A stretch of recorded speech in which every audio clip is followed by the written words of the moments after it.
Good morning guys, स्वागत है दोबारा से आप सभी का स्टडी सर्विस के ऑनलाइन क्लास में। मैं स्वाति और फिर से जो है आप सभी के लिए जो है नया टॉपिक लेकर के आ गई हूँ। और 3-4 दिन जो है मेरी जो प्रीवियस क्लासेस हुई हैं उनको जरूर देख लेना। वो मैंने लैपटॉप पे ली थी, बिजी शेड्यूल था जिसकी वजह से जो मुझे लैपटॉप पे लेनी पड़ी। बाकी अब जो नेक्स्ट हमारी जितनी भी क्लासेस होंगी सारी की सारी जो है मैं आपकी जो है बोर्ड पे ही लूंगी, ताकि आपको और भी अच्छे से जो है समझ आ सके। तो चलिए एक बार मैं देख लेती हूँ। यस, ठीक है, आवाज वगैरह जो है आपको बिल्कुल सही से आनी चाहिए। चलिए तो स्टार्ट करते हैं। आज का जो है मोस्ट इम्पॉर्टेंट टॉपिक है, और अगर आप टीचर बनने वाले हैं तो आपको इस टॉपिक के बारे में पढ़ना होगा ही होगा, और आपको पता होना चाहिए कि एज अ टीचर जो है आपको क्या क्या टीचर एजुकेशन रहती हैं। चलिए तो यूनिट सेकंड है हमारी। जो भी आपका 20 मार्क्स का पोर्शन आपको आने वाला है, या फिर मैं यहाँ पे बात करूं कि अगर आप टीचिंग के किसी भी जो है एग्जाम की तैयारी कर रहे हैं तो टीचिंग एजुकेशन जो है वो एक मोस्ट इंपॉर्टेंट टॉपिक आपका रहेगा। तो आप बिल्कुल सही वीडियो पे आए हैं।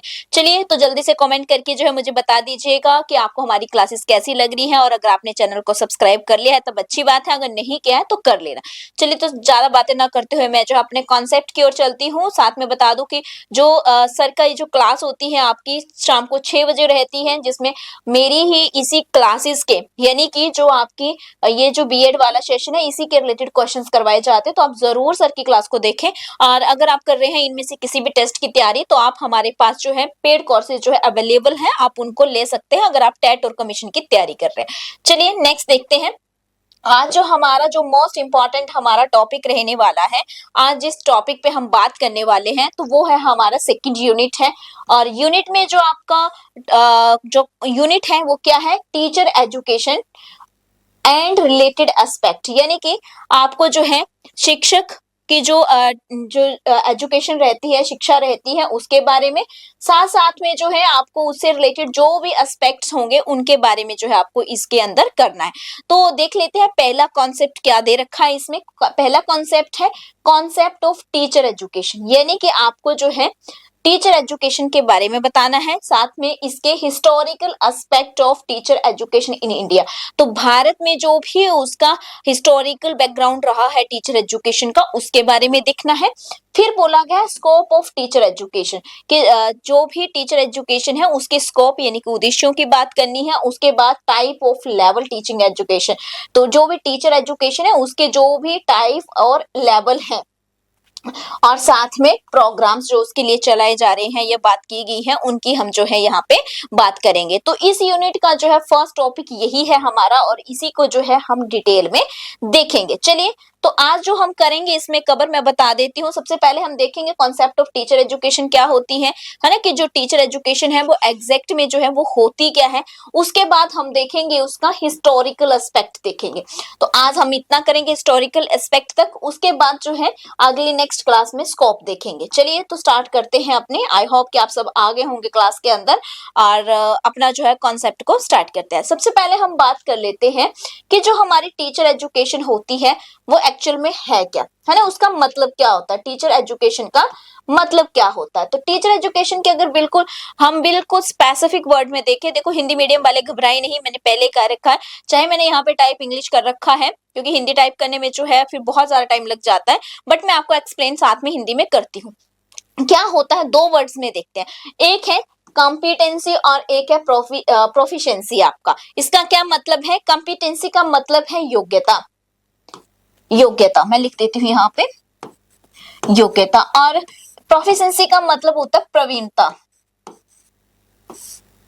प्रवीणता की जो है यहाँ पे हम बात करते हैं। योग्यता और प्रवीणता, यानी कि अगर यहाँ पे बात करें अध्यापक शिक्षा जो है वो आपकी वो क्या होती है, किसी भी अध्यापक की योग्यता, उसकी प्रवीणता, यानी कि जो भी उसमें स्किल है उसको डेवलप करना। अब आप खुद ही सोचो, आप भी तो टीचर बनने वाले हैं ना, तो आप में भी तो ऐसी आपने कौन सी एजुकेशन ली है ना, आपने बीएड की ट्रेनिंग या फिर आपने डीएलएड की, जो भी आपने किया ट्रेनिंग के लिए बीएड की, वो क्यों ली आपने, ताकि आपकी जो भी स्किल थी वो क्या हो सके, डेवलप हो सके, है ना। आपको टीचिंग ऑफ मेथड्स पता चल सके कि आप बच्चों को जो है कितनी अच्छी तरीके से समझा सकते हैं।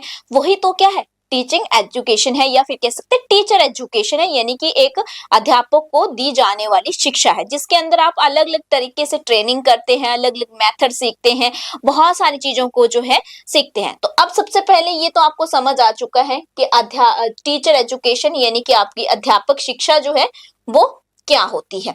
दूसरा, अब इसको जो है अगर हम बिल्कुल स्पेसिफिक उसमें देखें कि टीचर एजुकेशन जो है क्या बोलता है यहाँ पे कि teacher education include teaching skills. देखिए है ना, मैंने क्या बोला था अभी कि जो भी शिक्षण कौशल है आपके, टीचिंग स्किल मतलब शिक्षण कौशल, फिर है पेडागोजिकल नॉलेज। तो यहाँ पे जितना भी आपका जो है शैक्षणिक ज्ञान है ना, जो भी आपने शैक्षणिक आपका ज्ञान है वो, और साथ में प्रोफेशनल स्किल्स। तो जो भी आपकी जो है प्रोफेशनल स्किल्स हैं, यानी कि आपकी जो भी कौशल्स हैं, प्रोफेशनल मतलब जो भी आप जिन चीजों को आप अपने प्रोफेशन, मतलब आप टीचर बनने वाले तो आपका प्रोफेशन क्या हुआ, टीचर हुआ ना। तो एक एज अ टीचर जो आप में स्किल्स होनी चाहिए, उन सब को जो है हम क्या कर लेते हैं, इंक्लूड्स करते हैं किसमें, टीचर एजुकेशन में। आपको मैंने पीछे टीचर एजुकेशन बताया कि इन सब चीजों का क्या करना है, आपको विकास करना है, लेकिन होती क्या है वो आपको बता दिया कि उनका विकास करना है। अब कौन कौन सी उसमें जो है ऐड की गई है, तो मैंने कहा कि इंक्लूड क्या, टीचिंग स्किल्स आपकी, पेडागोजिकल नॉलेज आपका कि जो भी आपका ज्ञान है उसे, और साथ में प्रोफेशनल स्किल को, ये सब चीजें उसमें इंक्लूड की जाती है। तो यहाँ पे भी बहुत अच्छे से जो है देखो मैंने यहाँ पे आपको बता रखा है, लिख रखा है टीचर एजुकेशन में क्या क्या आएगा। टीचिंग स्किल आएगी आपकी, पेडागोजिकल नॉलेज आएगा आपका, और प्रोफेशनल स्किल्स आएगी आपकी। अगर आप इस डेफिनेशन को याद तो खैर कौन ही करता है, क्योंकि अब तो समझने की एज है आपकी, याद करने की नहीं। तो अगर ये ना भी आप पढ़े तब भी यहाँ से भी अगर आप देखें कि टीचर एजुकेशन में क्या क्या आ रहा है, टीचिंग स्किल आ रही है, पेडागोजिकल आपका जो है नॉलेज आ रहा है, साथ में प्रोफेशनल स्किल्स आ रही है, तब भी आपको समझ आ जाएगा। तो आई होप आपको यहाँ तक जो है वो अच्छे से अंडरस्टैंड हो चुका होगा। चलिए, इसके बाद की अगर बात करते हैं तो नेक्स्ट इंपॉर्टेंट आता हमारा, नेक्स्ट क्या है कि नेक्स्ट है हमारा यहाँ पे historical aspects of teacher education. तो देखो, यानी कि अगर हम इसके ऐतिहासिक की बात करें, इसके प्रीवियस स्ट्रक्चर्स को देखें कि कहाँ से जो है टीचर एजुकेशन की बात की गई, कि ये जो अध्यापक है, जो पढ़ाने वाले हैं, उनको भी क्या होनी चाहिए, ट्रेनिंग होनी चाहिए उनकी भी, उनको भी जो है सिखाया जाए कि कैसे पढ़ाते हैं। ये कब बातें शुरू की गई, तो हमें कहाँ से देखना होगा, हमें जो है बिल्कुल एंशियंट टाइम से देखना होगा। हमें देखना होगा क्या उस समय ऐसी जो है ट्रेनिंग थी टीचर्स के लिए या नहीं। तो हम बात करेंगे, एक तो 3 पार्ट्स में हम डिवाइड करते हैं इसको, है ना। कितने पार्ट्स में, 3 पार्ट्स में। कौन कौन सा, एक तो हम बात करेंगे pre independent India, during pre independent India, यानी कि हम बात करेंगे जब हमारा जो है भारत स्वतंत्र नहीं हुआ था, उससे पहले की जो टाइम पीरियड था, उस टाइम जिसमें हम एंशियंट एजुकेशन सिस्टम को देखते थे, जिसमें हम बुद्धिस्ट एजुकेशन सिस्टम को देखते थे, जिसमें हम मुस्लिम एजुकेशन सिस्टम को देखते थे। तो जब हमने प्राचीन काल की शिक्षा प्रणाली देखी, है ना, मध्यकालीन की जो है आप शिक्षा प्रणाली को देखते हैं, या फिर आप जो है मध्यकालीन में मुस्लिम एजुकेशन सिस्टम आ जाएगा, फिर आप जो है बौद्ध शिक्षा प्रणाली को देखते हैं। तो इससे पहले इन तीनों शिक्षा प्रणाली पे मैंने क्या ले रखी है, आपकी क्लास ले रखी है, प्रीवियस प्लेलिस्ट में आपने देखी होगी। तो उस टाइम, अब इसमें क्या देखेंगे हम, ये शिक्षा नहीं देखेंगे कौन कौन सी थी, इसमें देखेंगे कि ये जो शिक्षा थी उस समय, क्या उस समय टीचर को जो है, टीचर का भी कोई स्थान था क्या, टीचर को भी एजुकेशन देते थे, या टीचर जो है बिना एजुकेशन के जो है, या उनके लिए जो है फॉर्मल कोई जो है सिस्टम किया गया था कि टीचर भी इस तरह से एजुकेशन ले, जैसे आप अभी जो है टीचर बनने के लिए क्या लेते हैं, एजुकेशन लेते हैं, बीएड करते हैं, फिर टेस्ट क्वालिफाई करते हैं, फिर आगे फिर टेस्ट होता है। तो आपके लिए तो एक फॉर्मल जो है सिस्टम बना हुआ है एजुकेशन का, क्या, लेकिन हमें क्या उस टाइम ऐसा था या नहीं, वो सारी चीजें देखनी है। तो ये हम प्री इंडिपेंडेंट इंडिया की बात कर रहे हैं। फिर हम सेकंड पार्ट में क्या देखेंगे, सेकंड पार्ट में हम देखेंगे इन सब चीजों को, ब्रिटिश एजुकेशन सिस्टम, कि जब ब्रिटिश जब भारत में आए तो ब्रिटिशर्स के आने के बाद जो एजुकेशन सिस्टम था वो कैसा हुआ, उसमें क्या टीचर एजुकेशन की बात हो रही थी या नहीं हो रही थी, वो चीजें देखेंगे। उसमें जो है हम क्या क्या देखेंगे, तो उसमें हम देखेंगे वुड डिस्पैच देखेंगे। वुड डिस्पैच की अगर हम बात करें यहाँ पे, तो जो आपका वुड डिस्पैच है वो आपका 1854 का है, ठीक है। देखो जो मैंने यहाँ पे लिख रखा है, साथ में डेट लिख रखी है, तो कई बार क्या होता है कि डायरेक्ट क्वेश्चन आ जाता है कि ये कब का है ना। तो एक क्वेश्चन तो यहाँ से भी आपका क्लियर हो जाएगा 101% श्योर हूं मैं। तो देखिए वुड डिस्पैच जो है 1854 में जब आया तो उसकी बात करेंगे, क्या उसमें ऐसा कुछ हुआ है ना। इसमें British education system before independent, तो ये भी जो है इंडिपेंडेंट होने से पहले की ही बात कर रहा है। मतलब जैसे ही आपका जो है मध्य कालीन इतिहास जब आप देखते हैं, मेडिवल हिस्ट्री जब पढ़ते हैं, उसका जो टाइम पीरियड था एंड का, और ब्रिटिश इंडिया के आने से पहले सॉरी ब्रिटिश इंडिया का स्टार्टिंग का टाइम है ना, यानी कि भारत को स्वतंत्र होने से पहले 1947 से पहले के टाइम पीरियड की बात करें तो उस समय जो जो चीजें आई हैं उन सब की बात की गई यहाँ पे। देखिए इंडियन एजुकेशन कमीशन 1882 में आया, फिर गवर्नमेंट ऑफ इंडिया रेसोल्यूशन 1904 में आया, सैडलर कमीशन आया आपका 1917 में, हार्टोंग कमेटी आपने देखी 1929 में, बारदा स्कीम देखी 1937 में आपने, अवार्ड वुड रिपोर्ट देखेंगे, सार्जेंट रिपोर्ट देखेंगे 1944 में। तो ये जितनी भी जो कमेटी है रिपोर्ट है, हम इसमें क्या देखेंगे, हम देखेंगे कि क्या टीचर एजुकेशन के लिए कोई सिस्टम था या नहीं, या उनके लिए कोई बात की गई थी या नहीं की गई थी। तो ये सारी डिटेल में देखेंगे। सेकंड पार्ट में हम इन सब चीजों को इसमें देखेंगे। फिर थर्ड देख लेते हैं कि थर्ड जो है वो कौन सा पार्ट है। तो थर्ड जो है हमारे पास वो आता है teacher education during past independent, past है ये पोस्ट है, इसको आप जो है इंडिपेंडेंट इंडिया देख लेते हैं। ठीक है, तो अब हम बात करेंगे यहाँ पे कि यूनिवर्सिटी एजुकेशन कमीशन आया, इसमें देखेंगे। फिर सेकेंडरी एजुकेशन कमीशन देखते हैं, फिर national council of teacher education देखते हैं, फिर एनपीई 1968 देखते हैं, 86 देखते हैं, है ना, एनसीटीई एक्ट देखते हैं, एनसीएफ देखते हैं 2005 का। तो इनमें जो है क्या क्या बातें की गई हैं वो सब चीजें देखेंगे। ठीक है, जब भारत स्वतंत्र हो गया उसके बाद में जो है टीचर एजुकेशन के लिए जो है कौन कौन से जो है इंस्टीट्यूशंस चलाए गए, कौन कौन से जो है आयोग में बातें की गई, कमीशन में बातें की गई, तो वो सब चीजें जो है हम यहाँ पे देखेंगे। चलिए तो स्टार्ट करते हैं अपनी जर्नी को। यहीं से हम स्टार्टिंग से जो है सबसे पहले हमने कहा कि हम देखेंगे teacher education during ancient education, प्राचीन काल के समय की एजुकेशन की जो है हम यहाँ पे बात करने वाले हैं। तो प्राचीन एजुकेशन की अगर हम बात करें तो प्राचीन एजुकेशन में हमने क्या कहा कि हम देखते हैं अपना जब हम जो है वैदिक सिस्टम को देखते हैं, या फिर हम जो है बात करें कि इसमें हम जो है बुद्धिस्ट सिस्टम को देखते हैं, मुस्लिम प्रणाली को देखते हैं। तो उस टाइम जो हमने एजुकेशन सिस्टम पढ़ा था या शिक्षा प्रणाली पढ़ी थी, तो उसमें जो है क्या क्या था, टीचर्स के लिए क्या क्या था उस सिस्टम के अंतर्गत। तो हमने देखा कि बच्चे जो है गुरुकुलों में जाते थे, है ना, गुरुकुल में पढ़ते थे। तो जो गुरुकुल में पढ़ाने वाले जो टीचर होते थे वो कौन होते थे, कौन पढ़ाते थे, क्या वो ट्रेनिंग लेकर के आते थे या नहीं लेकर के आते थे, वही सब चीजें जो है हम यहाँ पे देखने वाले। तो अगर मैं यहाँ पे बात करूं तो यहाँ पे जो है किसी भी तरह का कोई फॉर्मल स्कूल तो नहीं था टीचर्स के लिए, मतलब फॉर्मल एजुकेशन टीचर को नहीं दी जाती थी, ना ही कोई ट्रेनिंग होती थी। अब देखिए इंपॉर्टेंट यहाँ पे, तो role of teacher was very prominent. तो यहाँ पे जो टीचर के जो भूमिका थी वो बहुत ही ज्यादा प्रोमिनेंट थी, यानी कि यहाँ पे क्या होता था, जो ब्राह्मण होते थे वही टीचर हुआ करते थे। कौन अध्यापक होते थे, जो ब्राह्मण होते थे वही आगे से कुल जैसे मतलब एक ब्राह्मण है, आगे उनका बच्चा ब्राह्मण अगर बन जाता तो वो भी आगे टीच करेगा, है ना। इसी तरह से जो है यहाँ पे हुआ करता था। तो कोई ऐसा नहीं था स्पेशल कि मतलब हाँ ट्रेनिंग लेकर के आएगा या कुछ ऐसा, तो ऐसा बिल्कुल नहीं था। और इस टाइम जो है तो अब हम कह सकते हैं, हमने क्या कहा, प्रोमिनेंट है, ब्राह्मण वर्ग टीचर्स हैं आपके। तो यहाँ पे कह सकते हैं कि कहीं ना कहीं ये जो प्रोफेशन था टीचर वाला, ये आपका हेरिडिटी था उस टाइम, आनुवंशिकता पर आधारित था। ठीक है, पहले पिता बन रहा है, फिर बेटा भी आगे वही बन रहा है, फिर आगे बेटा वही बन रहा है, तो वो वैसा था ये। और इसके लिए जो है कोई भी किसी भी तरह के कोई स्कूल नहीं होते थे।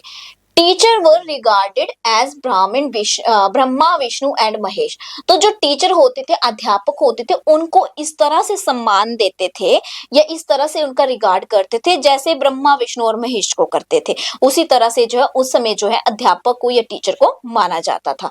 फिर है it was believe that no knowledge could come without the assistance from the guru. अब देखो, माना जाता था कि गुरु के बिना जो है ज्ञान ही संभव नहीं है ना, और जो गुरु होते थे वो भी ऐसा कुछ नहीं था कि उनके लिए कोई फॉर्मल स्कूल हो या ट्रेनिंग ली हो। आज के टाइम में जैसे ट्रेनिंग्स होती है, तो उस टाइम ऐसा कुछ नहीं था। तो अब आप समझ गए होंगे कि अगर हम एंशियंट टाइम की बात करें, तो उस टाइम जो आपकी टीचर एजुकेशन थी वो कोई फॉर्मल वे में नहीं थी। तो यही मैं आपको समझाना चाह रही थी। तो आई होप आपको यहाँ तक क्लियर हो गया होगा। चलिए, अगर फास्ट बोलती हूँ तो थोड़ा बता देना, नेक्स्ट वीडियो में थोड़ा धीरे रखूंगी, खुद को बोलना। चलिए, बट टाइम उतना होता है तो उसके हिसाब से मैं चाहती हूँ कि ज्यादा से ज्यादा करवा सके। चलिए नेक्स्ट देखते हैं। नेक्स्ट है teacher education during Buddhist education system. अच्छा, वो था आपका एंशियंट टाइम में। अगर बुद्धिस्ट में देखें तो बुद्धिस्ट में क्या हुआ, क्योंकि इसको भी हमने 3 पार्ट्स में बांटा है ना, हमने कहा एंशियंट में होगा, बुद्धिस्ट में होगा, या फिर आपका जो है मुस्लिम में होगा। तो अब है आपका बुद्धिस्ट में, वो टाइम में। तो उस टाइम जो 5वीं बीसी थी आपकी, बिफोर क्राइस्ट जो थी आपकी, उस टाइम जो बुद्धिस्ट एजुकेशन सिस्टम होता था उसमें क्या होता था, उसमें जो है came into existence this system was education was, अच्छा, मोनेस्टिक। क्या होता था, मोनेस्टिक। आपको पता है कि बच्चे कहाँ जाते थे, मठों में जाते थे, मोनेस्ट्रीज में जाते थे पढ़ने। अब मोनेस्टिक सिस्टम था एजुकेशन का, है ना। तो जो मॉन्क्स हुआ करते थे आपके, जो भिक्षु या फिर कहें कि जो साधु हुआ करते थे, वही इनको पढ़ाया करते थे, ठीक है। तो लेकिन एक चीज थी इसमें, एक सिस्टमेटिकली चीज की गई थी। वो क्या थी कि जो टीचर थे, बताया गया था टीचर कौन होगा वहां पे, है ना। वहां पे बताया गया था कि जो टीचर होगा एटलीस्ट उसने जो है अपने 10 साल जो है वो मॉन्क्स के रूप में बिताए हो, व्यतीत की हो, ठीक है। वही वहां पे टीचर हुआ करता था। तो ये चीज यहाँ पे इंपॉर्टेंट है कि यहाँ पे थोड़ी सी सिस्टमेटिकली जो है बात की जाने लगी। फिर क्या है, टीचिंग बिकम मोर सिस्टमेटिक। तो वही मैंने यहाँ पे कहा, no such formal teacher education. लेकिन फिर भी जो है कोई फॉर्मल एजुकेशन नहीं दी जाती थी, चाहे आप मॉन्क्स हो। लेकिन इसका मतलब ये नहीं है कि आपको जो है बच्चों को किस तरह से टीच करना है, कैसे पढ़ाना है, वो सब चीजें बताई जाती हो। तो ऐसा बिल्कुल भी नहीं था। तो इट मीन्स बुद्धिस्ट सिस्टम में भी फॉर्मल एजुकेशन जो टीचर थे उनके लिए नहीं थी। चलिए नेक्स्ट देखते हैं। नेक्स्ट हमारे पास आता है मुस्लिम्स एजुकेशन जो सिस्टम था, उसमें क्या हुआ करता था टीचर के लिए।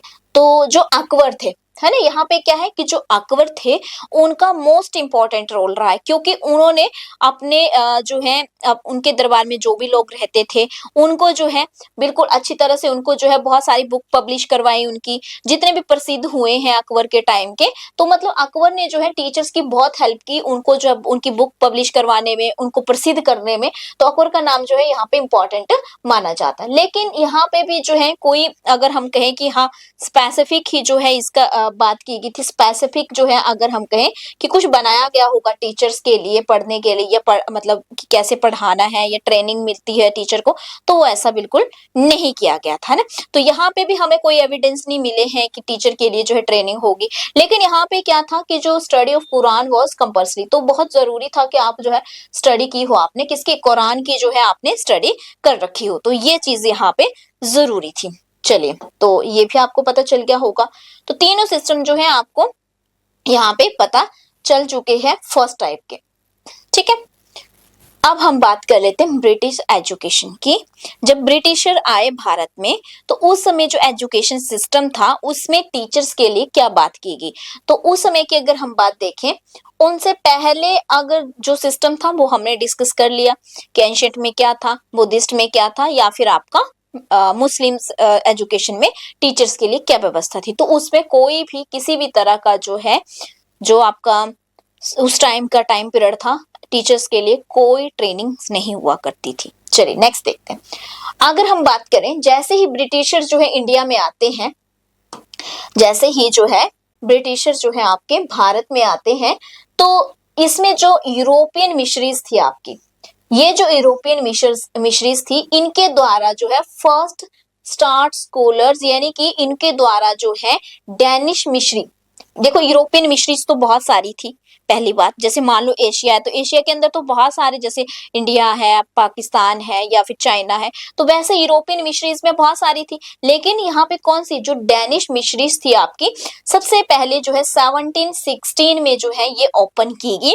और इसमें जो है क्या बोला गया, इसमें बोला गया अ नॉर्मल ट्रेनिंग स्कूल। तो यहाँ पे ये जो है एक इंस्टीट्यूट जो है यहाँ पे ओपन किया गया आपका, किस नाम से, डेनिक मिश्रीज, डेनिश मिश्रीज के नाम से। तो आप जो है अच्छे से लिख लीजिए, उसको नोट कर लीजिए। डेनिश मिश्रीज जो है 1716 में जो है ये स्टार्ट किया गया था, और ये फर्स्ट इंस्टीट्यूशन था ट्रेनिंग टीचर, यानी कि यहाँ लिख देती हूँ, फर्स्ट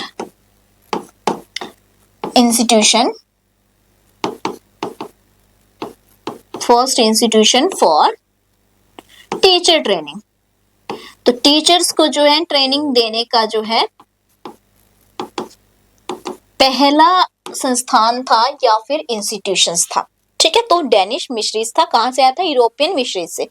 अब देखिए यहाँ पे क्या बोला गया, इसके अलावा मैं आपको बता दूं कि प्राइमरी और सेकेंडरी, प्राइमरी और सेकेंडरी ग्रेड्स के जो भी एस्टैब्लिश किए गए स्कूल, वो कौन कौन से, किसने किए, किसके द्वारा किए गए, विलियम कैरी के द्वारा। और कहाँ पे किए, सिरमपुर में। और ये कहाँ है, वेस्ट बंगाल में 1802 में जो है ये ट्रेनिंग के जो है स्कूल खोले गए। पहले तो स्टूडेंट्स को ट्रेनिंग होती थी, बट अब क्या होने लगा, 1802 में जो ये प्राइमरी और एलिमेंट्री एजुकेशन जो भी टीचर पढ़ाते थे, तो उनके लिए बोला गया कि आप भी अब जो है ट्रेनिंग लेंगे, और आपके वेस्ट बंगाल में जो है सिरमपुर जगह में जो है इनके लिए जो है स्कूल खोला गया। किसके द्वारा खोला गया ट्रेनिंग का, तो विलियम के द्वारा। तो यहाँ तक जो है आई होप आपको जो है क्लियर जो है वो हो गया होगा। चलिए फिर बात कर लेते हैं अपना वुड डिस्पैच की। इसके बाद हम देखते हैं 1854 की अगर हम बात करें, तो हमें जो है वुड डिस्पैच देखने को मिलता है। वुड डिस्पैच जो है एक टाइप का क्या था, ये डॉक्यूमेंट था। क्या था, डॉक्यूमेंट था। तो स्पेलिंग पे ना जाए, डॉक्यूमेंट पे डॉक्यूमेंट था, यानी कि एक दस्तावेज था। इसमें क्या बात की गई थी, इसमें बात की गई थी the need for teacher training. एक मिनट रुकिए, मैं थोड़ा पेन जो है ठीक कर लेती हूँ, है ना। यस, इसमें क्या बात की गई, तो इसमें बात की गई the need for teaching training, need for teaching training, यानी कि यहाँ पे जो बोला गया, इसमें बोला गया कि जो भी टीचर्स होंगे उनको जरूरत होगी किसकी, ट्रेनिंग की आवश्यकता की बात की गई, है ना। यहाँ पे क्या बोला गया, यहाँ पे जो है बोला गया कि जो भी ग्रांट दी जाएगी, है ना, जिस भी स्कूल को ग्रांट दी जाएगी, वो कैसे दी जाएगी कि उसमें जो पढ़ाने वाले जो टीचर हैं वो कैसे होने चाहिए, उन टीचर्स के पास क्या होना चाहिए कि ट्रेनिंग का सर्टिफिकेट होना चाहिए। क्या होना चाहिए, ट्रेनिंग का सर्टिफिकेट जो है वो उनके पास होना चाहिए, तभी उस स्कूल को जो है हम क्या देंगे, ग्रांट्स जो है वो प्रोवाइड करवाएंगे। तो यहाँ से आपको क्लियर होना शुरू हो गया है कि कहीं ना कहीं जैसे वुड डिस्पैच आता है, तो हमें इस डॉक्यूमेंट से ये पता लगता है कि जो भी जितने भी टाइप की जो यहाँ पे बातें की जा रही थी, कि अब जो है कहीं ना कहीं सर्टिफिकेट की भी जरूरत पड़ रही है। सैलरी तभी मिलेगी जब सर्टिफिकेट होगा। तो यहाँ से क्या होनी शुरू हो गई थी, शुरुआत होनी शुरू होगी फॉर्मल जो है टीचर के लिए फॉर्मल एजुकेशन की जो है बात की जानी शुरू होगी। तो ये बात की गई है आपके वुड डिस्पैच में। फिर हम देखते हैं नेक्स्ट हमारा आता है हंटर कमीशन। अगर मैं हंटर कमीशन की बात करूं तो 1882 में जो है आपका हंटर कमीशन आया है, और हंटर कमीशन को जो है हम कहीं ना कहीं इंडियन एजुकेशन कमीशन के नाम से भी जानते हैं, इंडियन एजुकेशन कमीशन। अच्छा, अब बहुत सारे बच्चे बोलेंगे कि इंडियन कमीशन एजुकेशन कमीशन को तो हम कोठारी कमीशन को भी जानते हैं, बिल्कुल सही, उसको भी जानते हैं इसी नाम से, और हंटर कमीशन को भी जानते हैं। क्यों जानते हैं हंटर कमीशन को इंडियन एजुकेशन कमीशन के नाम से, तो पूरे देश में जो सेकेंडरी स्कूल थे, इसमें क्या बोला गया कि पूरे देश के अंदर जितने भी सेकेंडरी स्कूल हैं, है ना, जितने भी सेकेंडरी आपके स्कूल है, उसमें क्या होगा, बच्चों को जो भी सेकेंडरी स्कूल में पढ़ाने वाले टीचर हैं उन सब के लिए क्या होंगे, स्कूल ओपन किए जाएंगे। उनके लिए क्या होगा, स्कूल ओपन होंगे, और उसमें क्या दी जाएगी, उनको ट्रेनिंग दी जाएगी। तो कहीं ना कहीं जो है ये जो है गवर्नमेंट स्कूल में जो काम करने वाले थे, वो उनके लिए क्या होगा, एग्जामिनेशन भी होंगे। फिर इन्होंने बोला कि इसके लिए क्या लेंगे, हम एग्जाम लेंगे। जो इसमें इन एग्जाम में जो है पास होंगे वही गवर्नमेंट स्कूल के अंदर जो है यहाँ पे काम करेंगे। तो गवर्नमेंट नॉर्मल स्कूल मद्रास भी जो है यहाँ पे जो है इसे कह दिया जाता है या इसे जो है इसमें आता है, ऐसा भी बोल सकते हैं आप। किसके अंदर जो है हम देखते हैं एक स्कूल जो है हमें देखने को मिलता है। तो गवर्नमेंट नॉर्मल स्कूल, इसके लिए जो है लिख लीजिए, इसके लिए जो है पहला 18 लिख देती हूँ मैं। इसके लिए जो है एक तो जो लिखा होता है वही वापस आ जाता है।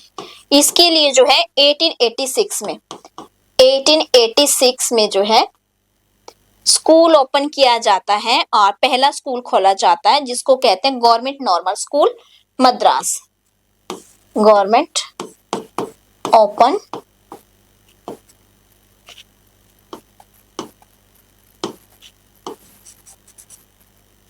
स्कूल, है ना। तो ये जो गवर्नमेंट ओपन स्कूल था ये हंटर कमीशन के द्वारा ही जो है यहाँ पे इस कमीशन के थ्रू ही खोला गया है। और यहाँ पे क्या लेंगे, टीचर जो होंगे वो क्या लेंगे, एजुकेशन लेंगे। तो इस तरह से जो है ये सारी की सारी जो है चीजें आपने देखी आज, है ना। देखो ये सारा का सारा मैंने आपको करवा दिया है। तो इसका जो है लगभग एक पार्ट करवा दिया है, एक पार्ट आपके पास और है। तो आपने जो है अच्छे से जो है इसके साथ साथ में जो है नोट्स भी जो है पूरे के पूरे बना लिए होंगे, चाहे आपको कोई सा भी मीडियम हो।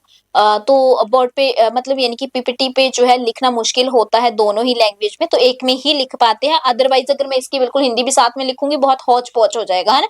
आपको भी देखने को ठीक नहीं लगेगा और आप यहाँ पे मुझे कुछ लिखना होगा तो वो भी नहीं लिखा जाएगा। और इंग्लिश में थोड़ा टाइप करने को भी फटाफट हो जाता है, हिंदी में थोड़ी जो है टाइम लगता है। तो टाइम कम होने की वजह से भी जो है हम इंग्लिश में ही टाइप करते हैं। बट मैं पूरी कोशिश करती हूँ क्योंकि मैं ही बोल तो आपको हिंदी में रही हूँ, है ना, समझा भी आपको एक एक शब्द का मतलब हिंदी में रही हूँ। तो मुझे नहीं लगता है कि आपको दिक्कत आनी चाहिए और आई होप कि आप अच्छे से अंडरस्टैंड कर पाते होंगे।